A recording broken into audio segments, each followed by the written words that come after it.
Bonjour, je suis Agnès Boutry-Cousinet, je suis la coach des femmes qui veulent reprendre leur vie en main, la coach des femmes qui veulent s'affirmer dans leur vie personnelle et professionnelle. Alors justement, l'un des bons moyens pour s'affirmer dans sa vie, eh bien c'est de savoir dire non, et surtout de savoir dire non sans culpabilité. Vous sentez ce que ça remue là au fond de vous? Eh bien oui, parce que nous les femmes, très souvent, nous sommes des empathiques. Nous sommes faites pour nous occuper des autres, pour prendre soin d'eux, pour les épauler, pour les porter. Alors, quand on est habitué à être au service des gens, eh bien, savoir dire non, c'est difficile. Leur dire non, c'est compliqué parce qu'on a peur de les décevoir, on a peur de sortir de notre rôle, d'être déconsidéré, d'être rejeté, de ne plus être aimé. Alors vous voyez que bien souvent, nous sommes écartelés entre ce besoin que nous ressentons de leur dire non et ce oui que nous finissons par poser parce que c'est comme ça, il faut qu'on s'occupe des autres. Et à ce propos, j'aimerais bien vous poser quelques questions. Quand vous dites oui tout le temps, à chaque demande, mais quelle valeur ces oui finissent par avoir? Et puis derrière, quelle valeur vous avez vous? En fait, quel message vous renvoyez aux autres quand vous dites oui tout le temps? Je vais vous donner un exemple. Je pense à Magali, qui est une femme que j'ai accompagnée. Magali, elle était burn-out ou vraiment limite burn-out. Et tout simplement parce que Magali, elle ne savait pas dire non. Elle disait oui tout le temps à sa chef et sa chef lui donnait des dossiers et des dossiers et des dossiers. Tout simplement parce que quand Magali lui disait oui, que sa chef pensait qu'elle avait du temps. Elle disait waouh, elle est super efficace. Alors qu'en fait, Magali, elle était complètement sous l'eau et elle ramenait des dossiers chez elle et elle travaillait le week-end.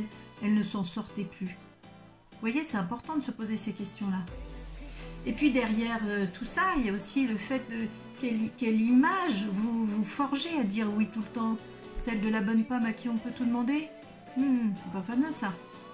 Donc vous voyez, c'est important d'arriver à se positionner et de dire non quand vous ressentez le besoin de dire non, quand c'est un juste non. Il ne faut pas tomber dans le non à tout prix, bien évidemment, ça n'aurait plus de sens non plus. Alors aujourd'hui, je vais vous proposer une méthode qui va vous permettre de poser un juste non.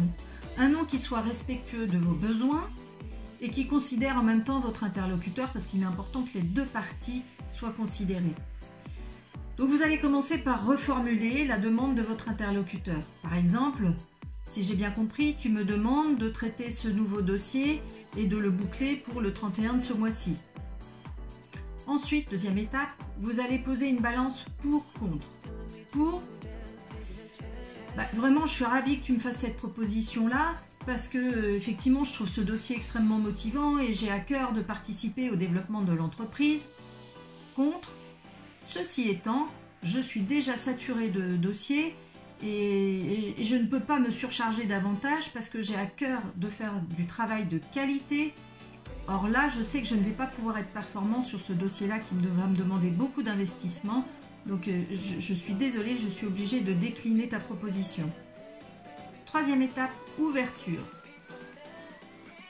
Est-ce que tu peux trouver une solution en proposant ce dossier à quelqu'un d'autre dans l'entreprise? Ou est-ce que tu peux me délester de certains dossiers pour que je trouve du temps pour ce nouveau dossier-là?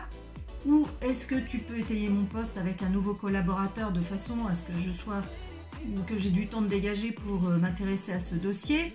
Ou est-ce qu'on peut trouver un moment pour réfléchir avec l'équipe pour voir comment s'organiser différemment? Vous voyez, en fait, il y a plein de solutions qui sont possibles. Le tout, c'est d'y réfléchir. Et surtout, l'intérêt, c'est de proposer des ouvertures pour permettre aux demandeurs de se décentrer de vous et de percevoir en vous l'unique solution dans le contexte actuel. Donc, je vous propose d'essayer cette méthode. Je vous en rappelle les 3 points.